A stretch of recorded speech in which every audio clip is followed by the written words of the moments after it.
Hi friends, welcome to Gurukula art teacher. ఈ వీడియోలో మనం ఫిలాసఫీ కవర్ చేద్దాం. సిలబస్లో ఏమి ఇచ్చిల్లంటే study of relationship between philosophy and education, aims of education, universal free and compulsory education, use of audio visual aids for teaching, importance of work experience in education. So ఇది ఇచ్చిల్లు. First మనం aims చూద్దాము. Aims విషయానికి వస్తే ఇప్పుడు questions ఎట్లా అడుగుతారంటే getting national integrity is అని క్వశ్చన్ ఇచ్చి అది ఏమా, గోలా, ఆబ్జెక్టివా అనుకుంటా క్వశ్చన్ అడుగుతారు. ఇప్పుడు గెట్టింగ్ నేషనల్ ఇంటిగ్రిటీ అనేది ఏంటి, అదేంటంటే ఏమన్నట్టు. అట్లనే ఇంకేం అడుగుతారంటే లెర్నింగ్ ఎన్విరాన్మెంటల్ థియరీస్ అనేది ఏంటి, ఏమా, గోలా, ఆబ్జెక్టివా, అది ఏమ్. Next becoming expert in arithmetic అనేది ఏమా, గోలా, ఆబ్జెక్టివా, ఏమ్. లెర్నింగ్ అబౌట్ పైథాగరస్ థియరీ ఉంటుంది కదా, అది ఏమా, ఆబ్జెక్టివా, ఆబ్జెక్టివ్. అదే లెర్నింగ్ అబౌట్ క్లైమేట్ అనేది ఆబ్జెక్టివ్. మరి ఇది ఎట్లా తెలుస్తుంది మనకి, ఏమంటే ఏంటి, ఆబ్జెక్టివ్ అంటే ఏంటిదని మనకి ఎట్లా తెలుస్తుంది అంటే ఇప్పుడు మనం కొంచెం చదువుకుంటే మనకు దాని ఆ క్వశ్చన్కి అర్థం తెలుస్తుంది, ఎట్లా ఆన్సర్ చేయాలో కూడా తెలుస్తుంది. ఫస్ట్ ఎయిమ్స్ అనేవి రెండు రకాలు ఉంటాయి. అవి ఏంటి అంటే జనరల్ ఎయిమ్స్ ఉంటాయి, స్పెసిఫిక్ ఎయిమ్స్ ఉంటాయి. ఈ జనరల్ ఎయిమ్స్ దేని గురించి అంటే సోషియో పొలిటికల్ ఎకానమిక్ పైన డిపెండ్ అయి ఉంటుంది. అది పొలిటికల్ ఎకానమిక్ దీనికి సంబంధించి ఉంటుంది. అది స్పెసిఫిక్ ఎయిమ్స్ అంటే దాన్ని చిన్న చెప్పాలంటే ఆబ్జెక్టివ్స్ అని చెప్పుకోవచ్చు. ఇవేంటంటే ప్రాపర్ టైంలో అచీవ్ అయ్యేది అనమాట, ఒక వాళ్ళ స్పెసిఫిక్ టైంలో అచీవ్ అయ్యేటివి స్పెసిఫిక్ ఎయిమ్, లేకపోతే దీన్ని ఆబ్జెక్టివ్స్ అని కూడా అంటారు. ఏంటి ఎయిమ్స్ రెండు రకాలు ఉంటుంది, ఒకటేమో జనరల్ ఎయిమ్స్, ఇంకొకటేమో స్పెసిఫిక్ ఎయిమ్స్. ఈ స్పెసిఫిక్ ఎయిమ్స్ని ఆబ్జెక్టివ్స్ అంటారు అనమాట. ఇది టైం బౌండెడ్, ఒక టైంలో ఇది అవుతుంది. దీనికి అట్లా టైం బౌండెడ్ అట్లా ఏమి ఉండదు, ఎంతసేపు అవుతుందో తెలియదు అట్లా. So objects are derived from aims, aims నుండి ఈ ఆబ్జెక్టివ్స్ వస్తాయి అన్నట్టు. తర్వాత ఇన్స్ట్రక్షనల్ ఆబ్జెక్టివ్స్ ఇన్స్ట్రక్షన్స్కి యూజ్ చేసేవి. ఈ ఆబ్జెక్టివ్స్ అన్ని టూ టైప్స్ ఉంటాయి. అవేంటి అంటే జనరల్ ఆబ్జెక్టివ్స్, ఇన్స్ట్రక్షనల్ ఆబ్జెక్టివ్స్. ఈ జనరల్ ఆబ్జెక్టివ్స్ ఏమో లాంగ్ టర్మ్ ఉంటాయి, అంటే నథింగ్ బట్ ఎయిమ్స్ అనమాట. ఈ జనరల్ ఆబ్జెక్టివ్స్ అంటే ఎయిమ్స్ లాగా ఉంటాయి. నెక్స్ట్ ఏమో టీచర్ ద్వారా క్లాస్ రూమ్లో అచీవ్ అవుతాయి అనమాట. ఇన్స్ట్రక్షనల్ ఎయిమ్స్ అనేవి టీచర్ ద్వారా క్లాస్ రూమ్లో achieve అయ్యేటివి.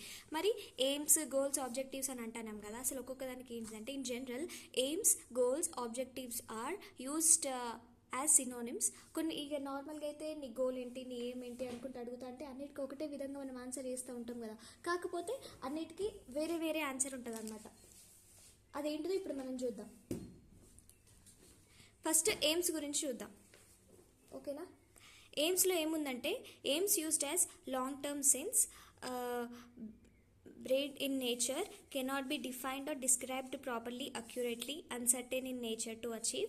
Achieving them is beyond the school level, very difficult to achieve them in proper theme, difficult to evaluate, gives direction to education. Politicians, philosophers can coin terms of educational aims in the parliament, depend on country's political, social, economic and cultural issues, differ from country to country, active. They are two types. So ఈ AIIMS అని ఎట్లా ఉంటాయి అంటే చాలా long term ఉంటుంది, అది ఎప్పుడు achieve అవుతుందో తెలియదు అన్నట్టు. మనం డిస్క్రైబ్ చేయలేము ఇది ఇప్పుడు అవుతుంది అని. ఇంకా ఏంటిదంటే అది బియాండ్ స్కూల్ లెవెల్ని దాటి ఉంటుంది అనమాట, అంత పెద్దగా ఉంటుంది. అది ఎవాల్యూట్ చేయడం కూడా కష్టమే. ఇంకా ఇది ఒక ఎడ్యుకేషన్కి ఒక డైరెక్షన్ లాంటిది ఇస్తుంది. ఇంకా ఎయిమ్స్ గురించి ఎక్కువ అంటే పొలిటీషియన్స్, ఫిలాసఫర్స్ కూడా పార్లమెంట్లో డిస్కస్ చేసే ఆ రేంజ్లో ఉంటుంది అనమాట. ఇంకా కంట్రీస్ పొలిటికల్ కంట్రీకి ఇది సాధించాలనేది ఒక ఎయిమ్గా పెట్టుకుంటారు కదా, సో అట్లాంటివి ఎక్కువ పెట్టుకుంటారు, అది ఎయిమ్స్ అంటే. తర్వాత జనరల్ ఎయిమ్ బ్రాడ్గా ఉంటుంది, స్పెసిఫిక్ ఏమో చిన్నగా ఆబ్జెక్టివ్స్లా ఉంటుంది. గోల్స్ అనేటివి ఏంటంటే according to maths social goal is an intermediate one, it is more specific than aim and broader than objective. అన్నిటికన్నా మనం గుర్తుపెట్టుకోవాలి ఏంటిది, ఏమో ఆబ్జెక్టివ్ కానీ చాలా పెద్దది. ఫస్ట్ గోల్ ఉంటుంది, గోల్ తర్వాత ఏం ఉంటుంది, ఏం తర్వాత ఆబ్జెక్టివ్స్ ఉంటుంది, ఓకేనా. అది ఒక సినారియో మీ మైండ్లో మ్యాప్ అవ్వాలి. ఆబ్జెక్టివ్స్ గురించి వస్తే మోర్ స్పెసిఫిక్ దెన్ గోల్స్ కంటే చిన్నగా ఉంటుంది. These are short term goals, చిన్న టర్మ్ గోల్స్ ఉంటాయి. Objectives acts as steps to reach aim, belongs to teacher, related to content. ఇక టీచర్కి సంబంధించింది, ఈ కంటెంట్ని ఈ టైంలో పూర్తి చేయాలి అనుకుంటే టార్గెట్ పెట్టుకుంటారు కదా, అవి ఆబ్జెక్టివ్స్ అనమాట. Change from lesson to lesson, ఒక్కొక్క లెసన్కి ఒక్కొక్కటి ఉంటుంది.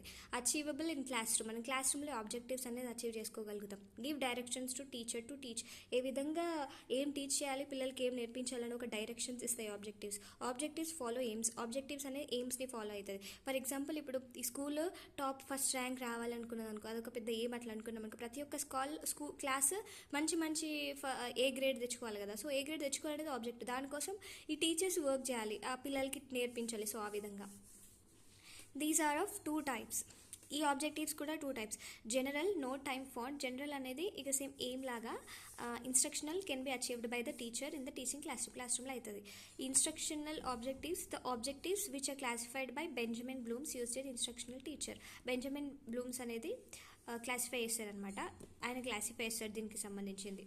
According to UNESCO a handbook of science teacher, అంటే యునెస్కో ప్రకారం ఒక హ్యాండ్ బుక్ ఆఫ్ సైన్స్లో ఏమని ఉన్నది అంటే గోల్ ఉంటుంది ఫస్ట్, దాని తర్వాత ఏం ఉంటుంది, తర్వాత ఆబ్జెక్టివ్ ఉంటుంది. సో ఇది గుర్తుపెట్టుకోండి. ఎయిమ్స్ డెఫినేషన్ ఏంటంటే ఒక్కొక్కరు ఒక్కొక్కటి చెప్తారు. వాళ్ళు క్వశ్చన్లో ఈ డెఫినేషన్ ఇచ్చింది ఎవరని కూడా అడిగే ఛాన్స్ ఉంటుంది. కాబట్టి ఎయిమ్స్ డిస్క్రైబ్ ప్లాన్స్. ఎయిమ్స్ అనేవి ప్లాన్స్ని డిస్క్రైబ్ చేస్తాయి అని చెప్పిన అతను ఎవరంటే ఎడ్గల్స్టన్. తర్వాత aims are short term and more specific than goal intended for ultimate purpose అని జేకే సూద్ చెప్తాడు. The things that say in front of our eyes guide us are aims అని జాన్ డివే చెప్తాడు. సో ఇవి 3 ఒక్కొక్కరు ఏం చెప్తారు అని.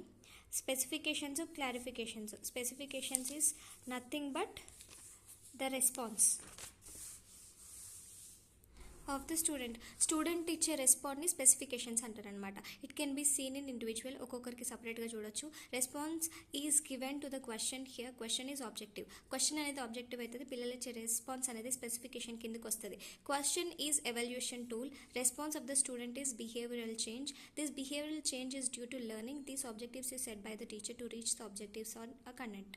ఈ ఆబ్జెక్టివ్స్ అనేది టీచర్ సెట్ చేస్తాడు, ఎందుకంటే అది తర్వాత content is taken from curriculum నుండి తీసుకున్న కంటెంట్ని వాళ్ళకి చెప్తుంది టీచర్.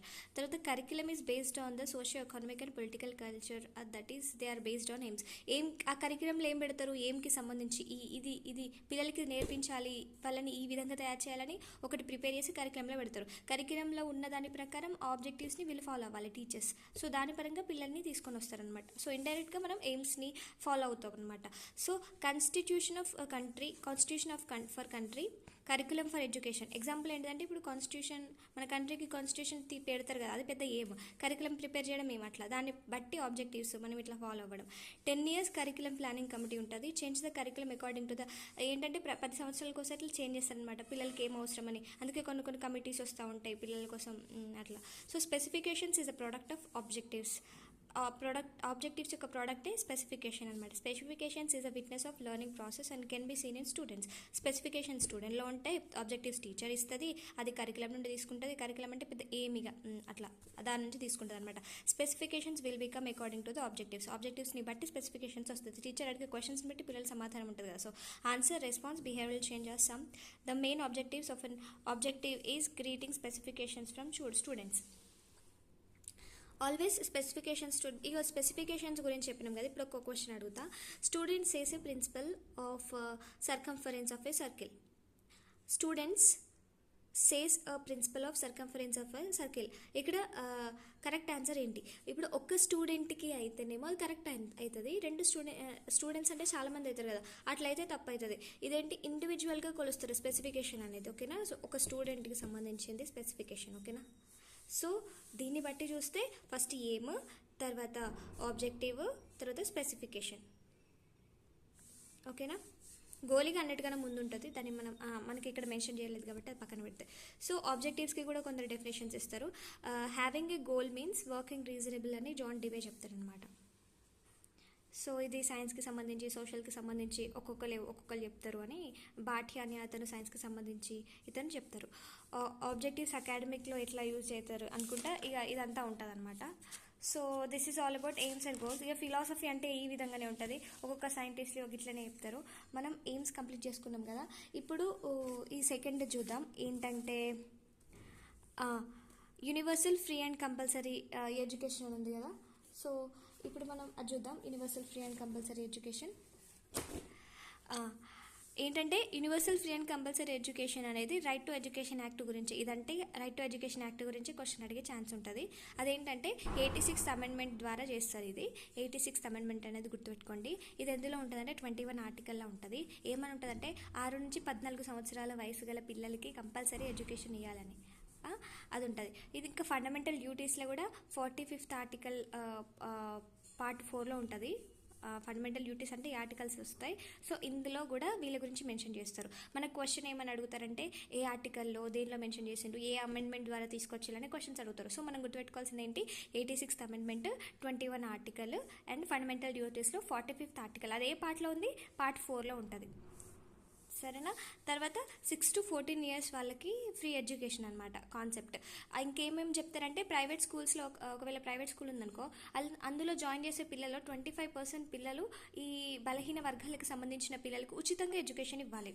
నెక్స్ట్ ప్రస్తుత వ్యయంతో పాటు 3,50,000 కోట్లు పెడుతుందన్నమాట ప్రభుత్వం దీనికోసం, ఈ ఫ్రీ అండ్ కంపల్సరీ ఎడ్యుకేషన్ కోసం.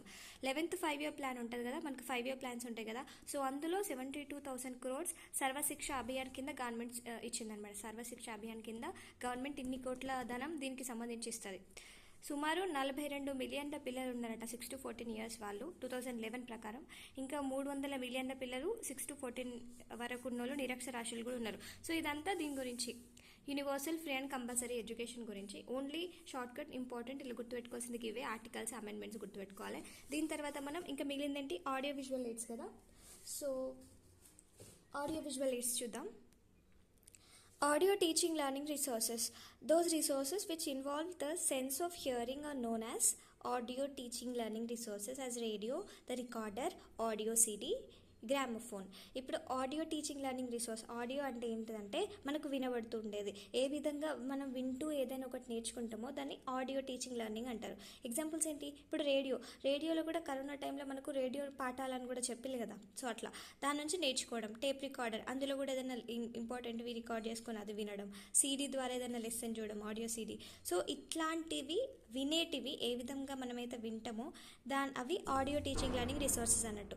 Next visual teaching learning resources. Visual teaching learning అంటే ఏంటి అంటే those resources which involve sense of vision are known as visual teaching learning resources as charts, pictures, models, real objects, flash cards, maps, chalk boards, flannel board, bulletin board, overhead projector, slides etcetera. ఈ visual అంటే మనం చూస్తూ నేర్చుకునేది అనమాట, ఏవైతే మనకు కనిపిస్తాయో అవి.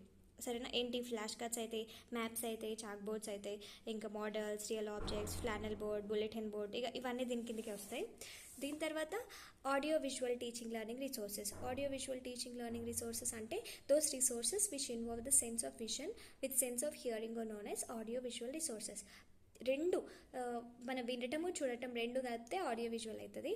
అది ఏంటంటే television, film strips, film projector, audio video series. ఇదేంటి రెండు ఇక మన టీవీ లెక్క, అంటే film strips, film projector, audio video CD, ఇక ఇవన్నీ వస్తాయి అన్నట్టు. ఏంటి, ఆడియో అంటేనేమో జస్ట్ వినేది, వీడియో అంటేనేమో జస్ట్ చూసేది, నెక్స్ట్ ఆడియో విజువల్ అంటేనేమో రెండు కలిపి. So this is all about audio visual things అనమాట. ఇంకా మనకు మిగిలింది ఏంటి అంటే importance of work experience in ఎడ్యుకేషన్స్లో పిల్లలు ఎప్పుడైతే ఇన్వాల్వ్ అయి పని చేస్తారో అప్పుడు వాళ్ళకి ఇంకా ఎక్కువ గుర్తుంటుంది. సో అది కూడా ఇంపార్టెంట్. ఇక ఫిలాసఫీ వరకు ఇది ప్రస్తుతానికి. So thank you for watching. Please do subscribe and all the very best for you all for the examination. చాలా దగ్గరకు వచ్చినాం, ఇప్పుడేం టెన్షన్ పడకుండా ఇంకా ఒకసారి రివైజ్, చదివిన కొత్తవి చదవకుండా చదివినవి కొంచెం రివైజ్ చేసుకుంటా ఇక ప్రిపేర్ అవ్వండి. మైండ్ కూల్గా పెట్టుకొని అటెంప్ట్ చేయండి, ఏం కాదు, బాగానే రాస్తారు. All the very best.